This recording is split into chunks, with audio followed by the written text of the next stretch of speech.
Hey, this is Leo for Actualized.org, and we are continuing on with the Blueprint series, which is over 100 of the greatest personal development concepts of all time, distilled from over $100,000 worth of the best seminars, books, and personal development material out there. So the concept that we're covering in this video right now is going to be eliminate addictions. So what is it? Why is it important? And then let's get into the meat of it and get down to business. So what are addictions? What is it to eliminate addictions? Pretty straightforward on this one, I think you can tell yourself. Basically, the prescription here is that you want to identify any addictive behaviors in your life, stuff that is holding you back from living a positive kind of life and feeling good, and taking those monkeys and getting them off your back. That's what you should be doing with this concept. And why is this important? It's important because having monkeys on your back are going to be weighing you down. If you have them, they're going to be weighing you down from living the kind of awesome life that you want to live. And they're also going to be the source of a lot of negative emotions and constant frustration. And they're just going to waste a lot of your time and energy, so that's going to take away from all the positive things that you want to create in your life. It's really hard to be fulfilled and happy when you have a slew of addictions that you're always engaging in.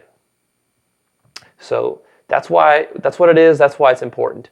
Now let's get into the bread and butter of it. First of all, I want to kind of give you a list of addictions that I think are the most common and the most pernicious that you want to make sure that you are eliminating. So if any of these are part of your life, you want to take stock, you want to get honest about it, and then you want to take some steps and figure out a way how to get yourself out of this situation, because they're going to be a constant, never-ending source of negative emotions and just like a drain of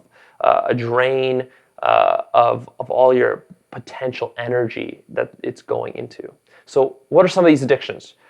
I'm just going to rattle off a big list, and I'm going to have that list down in the article. And this is not by any means comprehensive, but these are the most common. So first, television.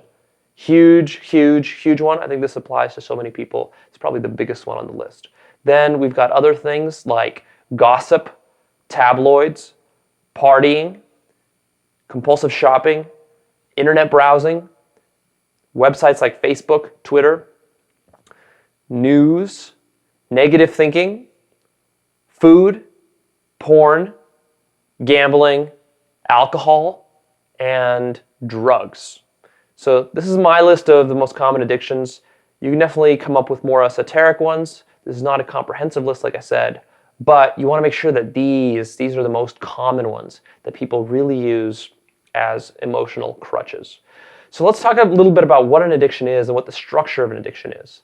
Like I said, it's an emotional crutch, right? So what an addiction is doing is it's providing you with a dirty, cheap source of short-term pleasure or immediate gratification against a deeper problem that you have in your life that you don't want to face. So example of this, maybe you have a sour marriage or relationship, and therefore, instead of dealing with that head on and dealing with what might be a potentially challenging situation to fix that, what you do is you mask the problem because you're getting so much emotional pain from that.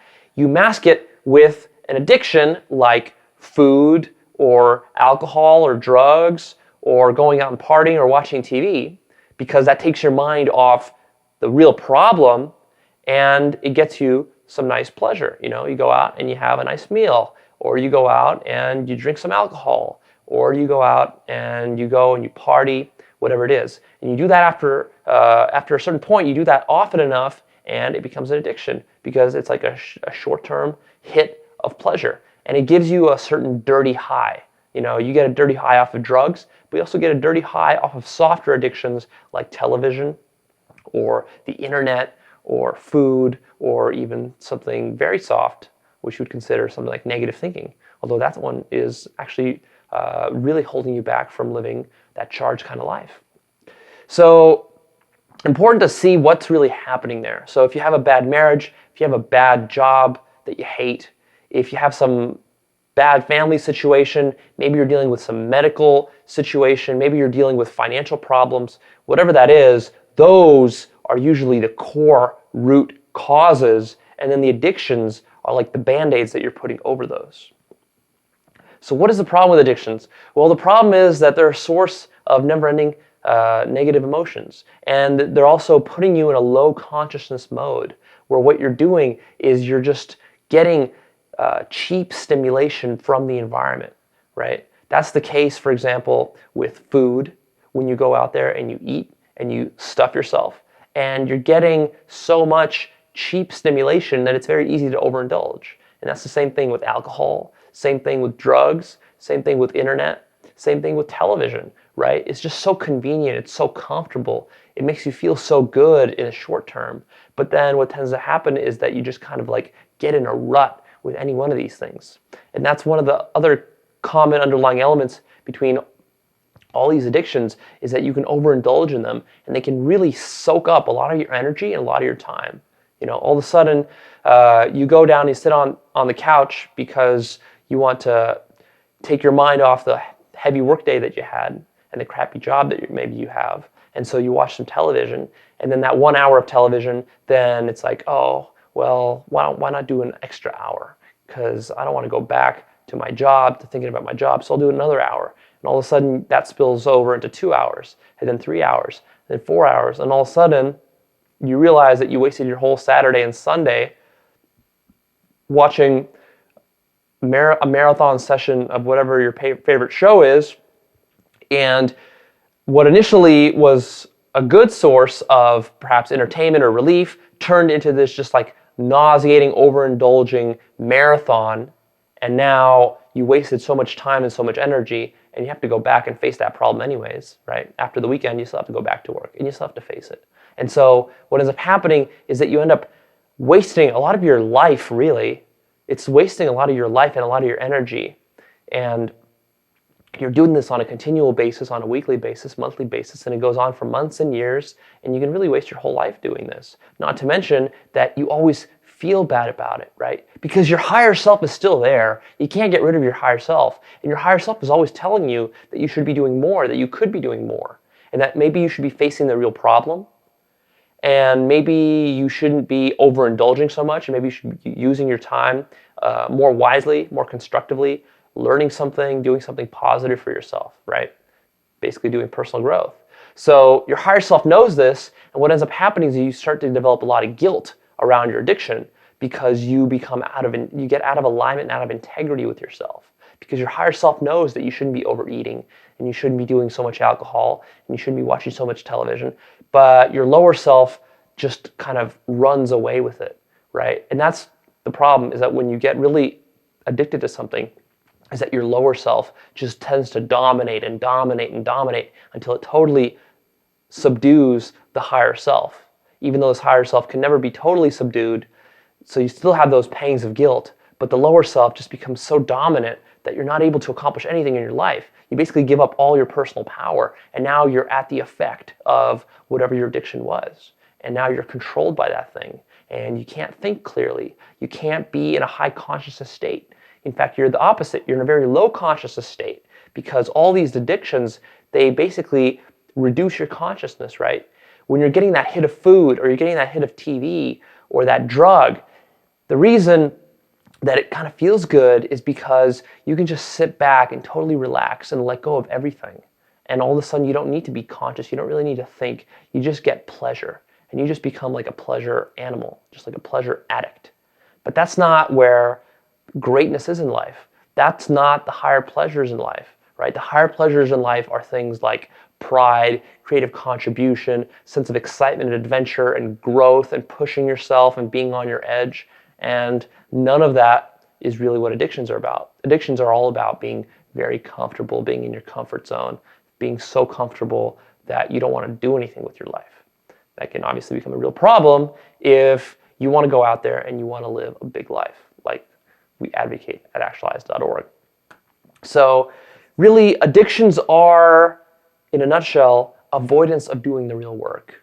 You know, I want you to really sit down, and if you're addicted to one of these things, think about, what are you really avoiding? You know, if you're eating a lot of food, what are you really avoiding with that food? Is it a bad marriage? Is it some bad family situation? Is it the lack of finances that you have and you're struggling to pay the bills? Is it the job that you really don't like? Maybe something else, right? Maybe it's some past emotional trauma that you're masking with this food, or your lack of willingness to take control and get yourself into shape, whatever that might be. So think about what that food is really masking. And the same thing with television. What is that masking for you? Is that masking a certain sense of boredom, a lack of purpose in life? Whatever these problems are, these are the real problems. And I guess the way you flip this on its head is that you say that these problems are actually interesting problems to solve. This is what personal development is really great at, is helping you address these problems, right? So if you don't have a really good job, well, we've got videos on this site that will show you how to get a good job and how to create that kind of life purpose so that you're really passionate about your job, so that you don't need any of these drugs or other addictive things to make you feel good about your job situation.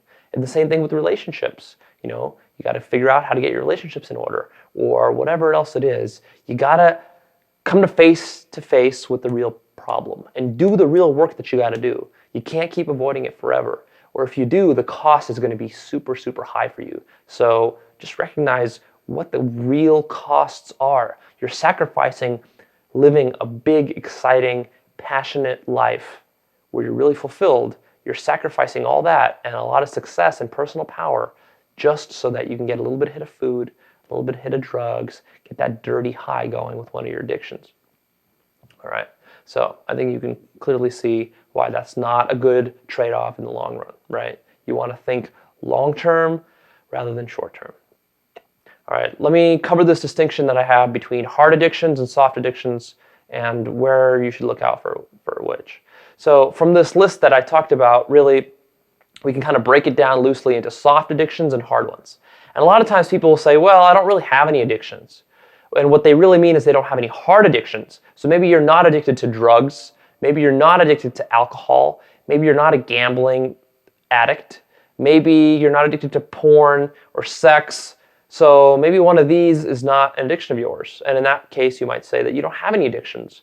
But then I would say that there's also this list of soft addictions, that the soft addictions are in some ways more pernicious.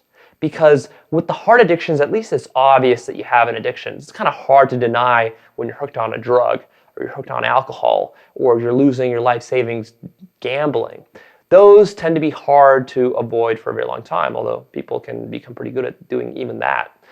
But then the soft ones tend to be there, and then also society tends to reinforce it and say that that's okay. No one says that being a drug addict is okay, but things like television, things like being a habitual gossip, or thinking negatively all the time, or being very judgmental of people, or getting hooked on the internet, checking your email all the time, checking your email every 5 minutes, or how about checking your Facebook or your Twitter?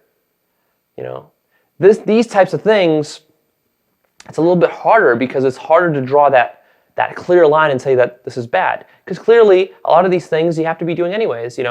Using the internet is a good thing. The question is, are you using it too much? Are you using it to avoid doing your real work? Facebook and Twitter can be legitimate tools, but again, are you using them to avoid something? And are they really hindering you more than they're helping you? Same thing with television, same thing with food. You're always going to need to eat food. The question is, how much of it are you eating? What quality of food are you eating? And are you using it as an emotional crutch? So the soft addictions I really want you to look out for. And I think that for most of you, probably the soft addiction category is actually going to be more important because, well, if you're really into personal development, the chances are that you're already really cognizant about eliminating the hard addictions, because the hard addictions are just so nasty and give you so much pain and so much emotional turmoil in your life that you really can't have any sort of fulfillment or success in your life if you have a hard addiction. The soft addictions, what they tend to do is they kind of keep you in the zone of mediocrity, where you're out there, maybe you're pursuing a good job, and maybe you're working on your relationships and you're doing this kind of stuff, but you're not getting the results that you know you could be, right? And you're not really living to your full potential. And that is because you have these soft addictions and maybe you don't even realize that you've got them. Maybe you're just watching a little too much TV. Maybe you're watching a little bit too much news. Maybe you're thinking too critically and too negatively and too judgmentally about things too often, and that you're addicted to that. So you got to take stock of that, recognize it, and then create a plan for how you're going to get yourself hooked off of it. So with the heart addictions, there's actually, again, the nice thing about heart addictions is that there's pretty good awareness around it. There's a lot of programs that you can go out there. There's books, seminars, audio programs, video programs, 12-step programs that you can join that will help you to get rid of the heart addictions. As far as the soft addictions, that's a little bit harder. I'm sure you can find support groups for that as well, and you can find books and materials on it, but it's a little bit tougher, and it's a little bit harder to convince yourself that it's even worth while to get involved with something so serious for soft addiction. With soft addictions, that tends to really be the domain of personal development, right? And there you're going to have to probably take that under your own hands and try to get yourself to work around it. So with soft addictions, I find that it's really good as a strategy not to aim at eliminating the addiction per se, but instead replacing it, right? So if you're trying to do something like eliminate television as an addiction, then the best way is not to just eliminate television and then have that spare time and do nothing with it, because when you've got nothing to do, you're going to tend to use that time to do what your body and your mind have been conditioned to do and have just had a habit of doing. So you're going to get back into it. So the best thing to do when you're trying to fix one of these addictions, especially the softer ones, is to replace it with something positive, right? So if you're not going to be watching TV anymore, what are you going to be doing? Are you going to be going on hikes? Are you going to be reading books? Are you going to be spending more time with your spouse? Are you going to be going to the movies? Are you going to be hanging out with your friends? Some combination of those or one of those is going to be a really good way to channel your attention and your energy, because a lot of it is about focus, right? As soon as you find something better, something more worthwhile for you to do, then you're naturally, just because there's only so much time in the day, and most of us are filling our schedules so much, you're naturally going to start to get rid of the activities that provide the least value for you. So if all of a sudden, let's say you start a business and you used to be a habitual TV watcher, now you've got a business going, you've got obligations to your clients, and you're excited about your business and you're developing it, all of a sudden you need all the time in the world to focus on your business. You don't have time to watch TV anymore, so that addiction can almost fix itself. And a lot of times that can be the best strategy for fixing those, because otherwise it's kind of hard to get leverage on yourself to just stop watching TV. But once you've got something really positive in your life, something that you got to put your energy towards, then it becomes much easier. So having that vision, and again, why are we eliminating these addictions in the first place? It's because you have that vision of that kind of awesome life that you want to create, and you know that you can't create that kind of life if you've got monkeys on your back. So that's part of the larger reason of why you're undertaking this whole initiative. All right, so pretty simple. That's my whole spiel on addictions. Really take stock, be honest with yourself, recognize why it is that you have these addictions. It's because you're trying to avoid some more fundamental problem in your life. So analyze it and then commit to fixing it, because the cost of not doing so is really living a big life. All right, so I'm going to wrap it up there. Go ahead, if you like this, like it, share it, leave your comments. I always love to hear what your challenges are and how this material is helping you. All right? Signing off.